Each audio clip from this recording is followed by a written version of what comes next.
రండి బాబు రండి, తాజా తాజా కూరాకు, తోటకూర, గోంగూర, బచ్చలకూర, కొత్తిమీర, కరేపాకు. సేమ్ పండు కోతి లెక్కనున్నావురా. హాయ్ మావా, రోజు డ్యూటీ ముగించుకుని హాయిగా ఇంటికి వెళ్తూ అలా వీడియో రికార్డ్ చేద్దామని సెల్ఫీ ఆన్ చేశా. ఎందుకో హెయిర్ కట్ చేయించుకుంటే బాగుంటుంది అనిపించింది, అందుకే కటింగ్ చేయించడానికి వచ్చా. ఇది కటింగ్ కి ముందు, ఇది కటింగ్ కి తర్వాత. కటింగ్ తర్వాతే బాగున్నాను కదా. అందరూ బాగానే ఉంటాం కటింగ్ షాప్ లో, ఇంటికి వచ్చినాకే తేడా వస్తుంది. కానీ ఈసారి ఇంటికి వచ్చాక కూడా చాలా బాగుంది మావా హెయిర్ స్టైల్.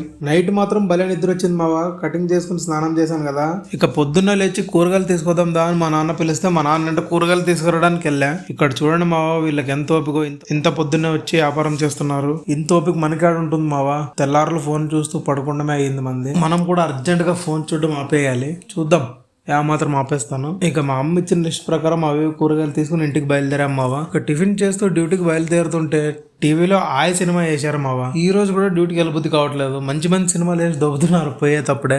మనసు చంపుకుంటూ డ్యూటీకి వెళ్ళా. ఈరోజు డ్యూటీలో మధ్యాహ్నం లంచ్ చేసిన తర్వాత మావాడు ఇక్కడే సిగరెట్ తాగుతాం దా అని పిలిచుకెళ్ళాడు.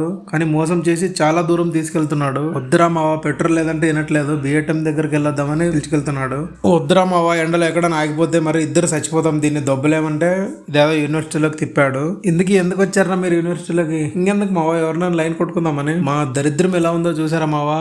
ఒక్క అమ్మాయి కూడా లేదు. వాళ్ళ బాయ్ ఫ్రెండ్స్ తో వెళ్ళిపోయారేమో. మా వాడు యూనివర్సిటీ మొత్తం తిప్పుతున్నాడు. ఏరా ఇంతకీ ఒక్క అమ్మాయి కనిపించిందా? కనిపించింది మావా, కానీ నాకు మాత్రమే కనిపించింది. దూరం నుంచి మా వాడికి కనిపించలేదు. మంచిగా నేత్రానందం చేసుకుని బయలుదేరదామని వెళ్తుంటే వీడిని చూడండి మావా, చేతులు ఇడిసి నడపడం అది ఇది చేస్తున్నాడు. ఇంత ఎండలో ఈ బుల్లెట్ బండి వేసుకుని పడితే ఎలా ఉంటుందో తెలుసా మావా?